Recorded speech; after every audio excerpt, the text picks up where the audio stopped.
예수님의 설교. 제목, 기도의 장애물. 시청자 여러분, 하나님에 대한 사랑에 감사드립니다. 기독교를 말할 때 중요한 것이 뭔가요? 우리가 하는 일인가요? 아니면 우리가 유지하는 관계인가요? 기독교에서 중요한 것은 우리가 하는 일이 아니라 우리가 하나님과 유지하는 관계이며 하나님과 관계에서 나오는 분위기입니다. 올바른 관계는 올바른 분위기를 가져옵니다. 좋은 예로 여러분은 술꾼, 흡연자였습니다. 나쁜 습관 뭐든 말해보세요. 전에는 그랬지만 지금은 그리스도인입니다. 그러니까 여러분은 거듭났다는 것입니다. 여러분은 그것들을 끊었습니다. 하지만 그것을 하고 싶은 충동은 여전히 있습니다. 당신은 하나님의 기준에서 정말로 거듭났나요? 그 충동이 아직 남아있는데요. 그리고 우리는 충동이라는 단어의 뜻을 압니다. 충동은 매우 괴롭고 짜증나며 그것은 불편하고 고통스러우며 고민스럽습니다. 여러분이 뭔가를 하고 싶은 충동을 느낄 때 얼마나 심한 갈등을 일으키나요? 여러분은 그것을 고통으로 간주할 수 있습니다. 이런 경우 오직 하나님만이 여러분이 거듭나지 않았다는 것을 아십니다. 저 밖에 있는 사람들, 그들은 당신이 담배 피고 거짓말하고 도박하고 이것, 저것을 하는 것을 보지 못했습니다. 그래서 그들은 당신이 거듭난 줄 알 것입니다. 오늘날 교회 사람들의 경우가 이렇습니다. 오직 하나님만이 여러분이 거듭나지 않은 것을 아십니다. 사람들이 여러분의 과거 태도, 성향, 성품, 기질을 더 이상 볼 수 없다는 사실이 여러분이 정말로 거듭났다는 뜻은 아닙니다. 사람의 마음을 아시는 전능하신 하나님만. 마태복음 5장 8절을 기억하세요. 마음이 청결한 자는 복이 있나니 저희가 하나님을 볼 것이며 마음이 청결한 자는 복이 있나니 저희가 하나님을 볼 것이며 고린도전서 2장 16절에서 우리가 하나님의 마음을 가졌다고 말합니다. 하나님의 마음은 청결합니다. 성경 구절을 봅시다. 시편 66편 18절. 내가 내 마음에 죄악을 품으면 주께서 듣지 아니하시리라. 죄악을 품는 것은 죄의 충동을 갖고 있는 것입니다. 충동이 올 때 죄악이 말합니다. 그것은 죄악의 목소리입니다. 내가 내 마음에 죄악을 품으면 주께서 듣지 아니하시리라. 좋은 예로 여러분의 나쁜 습관을 끊고 나서도 여전히 그 충동을 갖고 있다면 주님은 여러분의 말을 듣지 않으실 겁니다. 마음에 죄악을 품는다는 것은 죄에 대한 동경이 어떤 형태로나 어느 정도 있다는 뜻입니다. 여러분의 마음의 상태는 여러분이 꾸게 될 꿈의 종류를 결정합니다. 꿈에서 영적인 공격을 받는 이유를 아시겠어요? 그리고 여러분은 거듭난 자입니다. 이 메시지는 기본 원리이며 하나님의 기준입니다. 따라해보세요. 기도의 장애물. 마음이 청결한 자는 복이 있나니 그들은 기도할 것이며 그들의 기도는 응답받으리라. 우리가 이야기하는 믿음을 기억하세요. 저는 하나님을 믿습니다. 믿음만이 하나님을 기쁘게 할 수 있습니다. 믿음이 무엇인가요? 믿음은 사람의 생각이나 육체의 것이 아니라 사람 마음의 것입니다. 이것이 오늘날 교회 사람들의 경우입니다. 저는 거듭났습니다. 왜 분위기가 거듭났다는 것을 말하게 하지 않나요? 제가 말하는 분위기란 무엇을 뜻하나요? 여러분이 속해 있는 분위기가 사람들에게 여러분이 거듭났다고 말해줄 거예요. 여러분이 정말로 거듭났다면 여러분이 풍기는 분위기가 정말로 그 축복을 만들어낼 거예요. 우리가 유지하고 있는 관계와 거기서 나오는 분위기가 여러분이 거듭났다고 말해줄 거예요. 제가 여기 서서 저는 선지자 TV 조슈아입니다. 라고 말한다면 그것은 적절하지 않을 수 있습니다. 저를 둘러싸고 있는 분위기가 제가 선지자 TV 조슈아라는 것을 증명해 줄 거예요. 제가 어디를 가든 그 분위기가 저를 둘러쌀 것입니다. 그것은 사람들에게 말할 것입니다. 그는 거듭난 사람입니다. 여러분이 공격하려고 저에게 온다면 뭔가가 여러분을 저지한다는 것을 알 것입니다. 맞아. 이 남자를 따라오는 큰 손이 있어. 이 남자를 저주할 때 그 저주가 그에게 미치지 못한다는 것을 알 것입니다. 5. 이 남자 뒤에는 큰 손이 있어. 여러분이 시도할 때 불가능해 보이는 것들, 이 남자가 그것을 하면 가능해집니다. 여러분은 크신 하나님이 거기 계신 것을 압니다. 사람에게 불가능한 것이 그에게는 가능합니다. 거기에 하나님의 손가락이 있습니다. 불가능을 가능하게 하는 것은 하나님의 손가락입니다. 믿음은 반드시 고백되어야 하고 믿음은 반드시 행위로 표출되어야 합니다. 옆 사람에게 말하세요. 믿음은 반드시 입으로 고백되어야 합니다. 믿음은 반드시 입으로 고백되어야 합니다.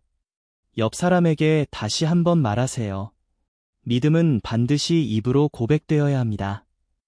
믿음은 반드시 행위 속에 표출되어야 합니다. 믿음은 반드시 시련을 통해 검사받아야 합니다.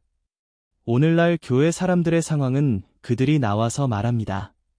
저는 흡연가이지만 오늘 저는 담배를 끊었습니다. 여러분들은 주변에서 그들이 담배 피는 것을 보지 못할 것입니다. 죄인이 말합니다.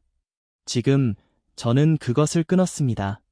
그리고 여러분은 그들이 그 행위를 다시 하는 것을 볼 수 없습니다. 여러분은 하나님께서 채점하실 수 있게 해야 합니다. 제가 말하는 채점한다의 의미를 아세요?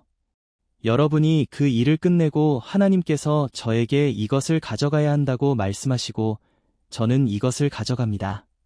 제가 와서 그래, 이것을 해내야 해. 나는 이것을 가져갔어. 내가 이것을 가져가야 한다고 말씀하셨어. 나는 이것을 가져갔어. 그래서 나는 하나님의 자녀야. 라고 말하는 것으로 충분하지 않습니다. 하나님은 여러분이 그것을 어떤 권위로 가져갔는지 아실 필요가 있습니다. 왜냐하면 사탄도 그것을 가져갈 수 있기 때문입니다. 사탄이 그것을 가져가게 도와줄 수 있습니다.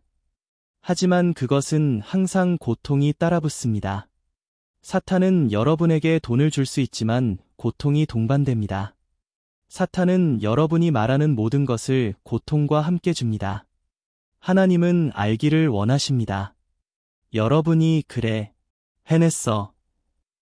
라고 말하는 것만으로 충분하지 않습니다. 하나님께서 여러분이 해냈다고 말씀하시기를 기다리세요. 여러분이 성공적으로 그 일을 끝낸 뒤에 여러분은 하나님께서 그것을 채점하시도록 기다릴 필요가 있습니다. 같은 맥락으로 여러분이 지금 저는 거듭났습니다. 라고 말한다면 하나님께서 채점하시면 그분은 나와서 여러분이 해냈다고 말씀하실 것입니다.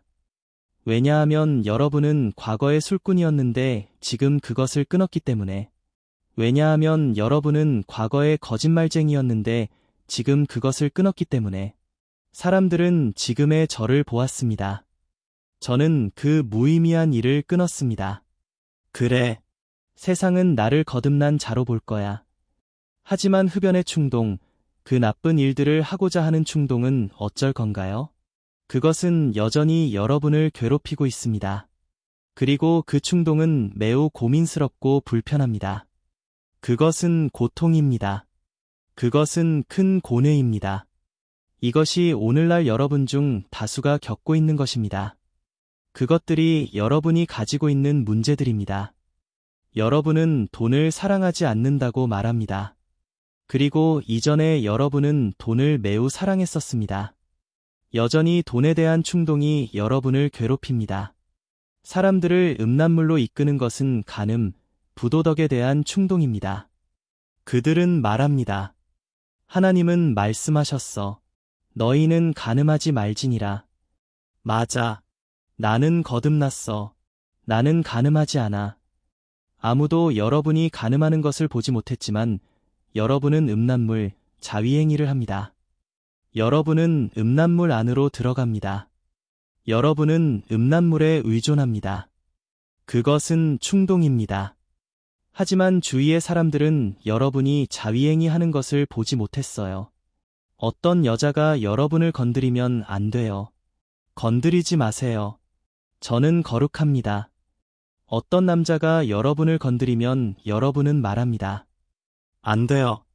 건드리지 마세요. 저는 하나님의 여자예요. 사람의 마음을 아시는 하나님만이 여러분이 거듭났다고 말씀하실 수 있습니다. 왜냐하면 마음이 청결한 자는 복이 있나니 저희가 하나님을 볼 것이기 때문입니다. 사람들이 여러분의 과거의 나쁜 태도, 성향, 성품, 기질을 더 이상 보지 않는다는 사실이 여러분이 정말로 거듭났다는 뜻은 아닙니다. 오직 사람의 마음을 아시는 전능하신 하나님만이 여러분이 거듭났는지 알 수 있습니다. 마태복음 5장 8절을 기억하세요. 마음이 청결한 자는 복이 있나니 저희가 하나님을 볼 것이며. 모든 사람이 카메라를 가지고 있습니다. 만약에 여러분이 음주, 흡연 등을 끊고 하나님이 개입하지 않으시면 그 카메라는 저장소가 있습니다. 기억을 돌려볼 것입니다. 그들은 그 일들을 실제로는 하지 않겠지만 그들은 여전히 기억 속에서 하고 있습니다. 혼자 앉아서 그들은 그것을 하고 있을 것입니다. 그게 만약 성관계라면 그들은 아무하고도 잠자리를 갖지 않으면서 성관계를 할 수 있습니다. 카메라가 여기 있습니다. 그들은 계속해서 과거에 그들이 한 일을 돌려볼 겁니다. 돌려볼 수 있는 녹화장치, 기억가 여기에 있습니다. 그들은 10년 전에 한 일을 돌려볼 것입니다. 그들은 5년 전에 한 일을 돌려볼 것입니다. 그들은 작년에 한 일을 돌려볼 것입니다. 그들은 과거의 기록을 계속해서 돌려볼 것입니다. 그리고 그들은 그것을 하지 않으면서 만족할 것입니다. 그리고 차라리 그것을 실제로 하는 것보다 더 괴롭습니다. 우리는 이곳에 카메라가 있고 이 카메라는 모든 사건을 기록해 놓았습니다. 우리가 옳고 그른 것을 알 만큼 성장한 직후부터 그것은 여러분이 과거에 한 모든 것을 기록했습니다. 우리가 거듭났고 하나님께서 개입하고 계실 때 예수님께서 가장 먼저 파괴한 것은 그 기록, 기억입니다. 그분은 그 기록을 파괴하고 그것을 여러분의 기억에서 지울 것입니다. 그곳이 예수님이 첫 번째로 가는 곳입니다. 예수님이 여러분의 회심에 관여하실 때 말입니다. 성령님께서 첫 번째로 하실 일, 그분은 카메라 기록 저장소로 가서 악한 기억, 충동을 제거하실 것입니다. 이제 여러분의 현재와 미래를 기록하기 시작하는 것은 여러분의 차례입니다. 그리고 여러분의 현재와 미래는 예수님을 위한 것입니다. 그래서 여러분이 성장했을 때 기록되기 시작한 모든 기록이 제거되고 파괴될 것입니다. 이제 여러분은 예수 그리스도 안에서의 새로운 삶을 기록하기 시작할 것입니다. 하지만 예수님이 여러분의 회심에 개입하지 않으셨다면 그 기록은 남아 있습니다. 여러분은 나는 담배를 피우지 않을 거야. 이것을 다시 하지 않을 거야. 라고 말합니다. 실제로 여러분은 그것들을 끊을 능력이 있습니다. 하지만 하나님이 개입하지 않으셨다면 기록이 남아 있습니다. 여러분은 기억을 돌려보기 시작할 것입니다. 만약 여러분이 지금 더 많은 경험을 할 수 없다면 과거의 사건을 되돌려 볼 것입니다. 그리고 여러분이 기억을 돌려볼 때 여러분은 그것을 즐기는 자신을 볼 것입니다. 그런 이유로 그것이 그것을 실제로 하는 것보다 더 위험합니다. 그래서 여러분이 마치 정신적인 문제가 있는 것 같이 심각한 충동을 가진 사람들을 항상 보는 것입니다. 그들은 첫째로 기억력에 상실이 있습니다. 그들은 쉽게 뭐든지 잊어버립니다. 정신이 나간 상태, 그들은 서서 바라봅니다.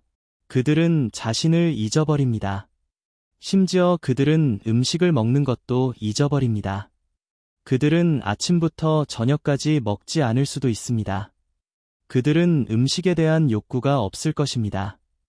왜냐하면 그들은 자신들의 필요를 충족시키지 못했기 때문입니다. 그리고 이것이 요즘에 우리 젊은이들이 의존하는 것입니다. 여러분은 집에 자매, 형제, 여러분의 자녀가 있을 것입니다. 여러분은 항상 그들이 혼자인 것을 봅니다. 그는 매우 단정한 소년 또는 소녀야. 그렇게 말하기엔 너무 이릅니다. 그가 몰두하고 있는 것은 호텔에 가는 것보다 더 위험한 것입니다. 그것은 매우 괴로운 것입니다. 여러분의 자녀 편에 서서 말하지 마세요. 아니에요. 저는 제 아이의 편에 설 수 있어요. 제 아이는 단정해요.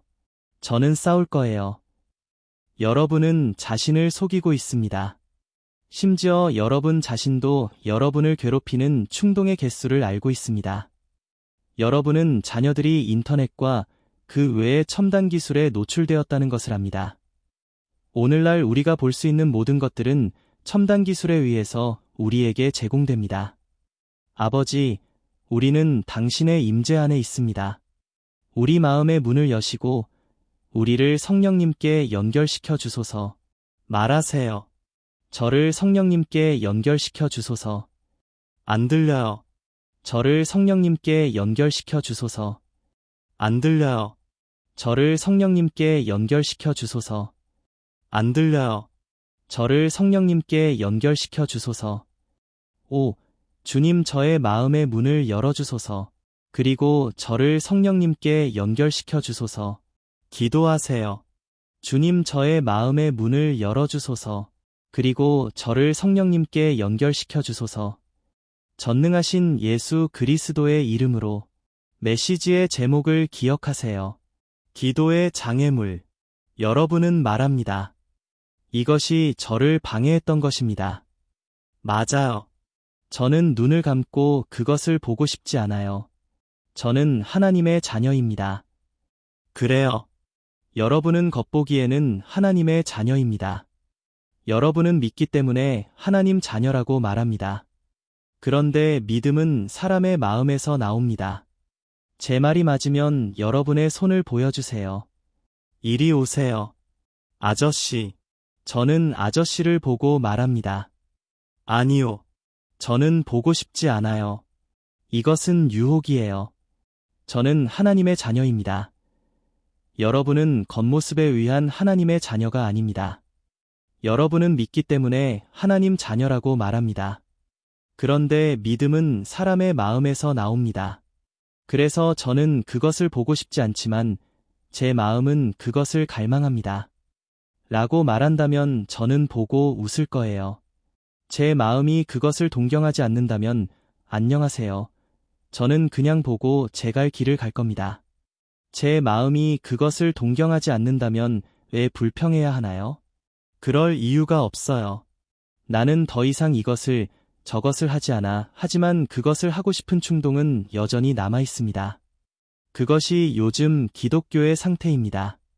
그리고 그것은 하나님의 기준이 아닙니다.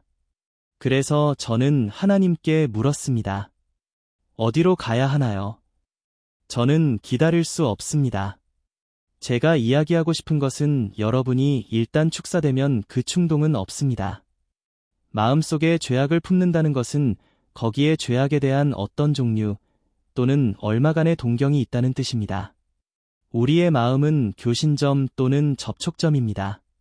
성경은 믿는 자는 영생을 얻는다고 말합니다. 그것은 고백하는 자라고 말하지 않습니다. 고백은 또 다른 것입니다. 누구나 예수님을 고백할 수 있습니다. 하지만 누구나 진실된 마음으로 저는 믿습니다. 라고 말할 수 없습니다. 믿는 자는 영생을 얻습니다.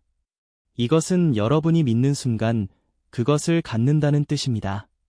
믿음은 보이지 않는 하나님의 말씀의 축복을 소유하는 것입니다. 여러분이 믿자마자 하나님 축복을 받습니다.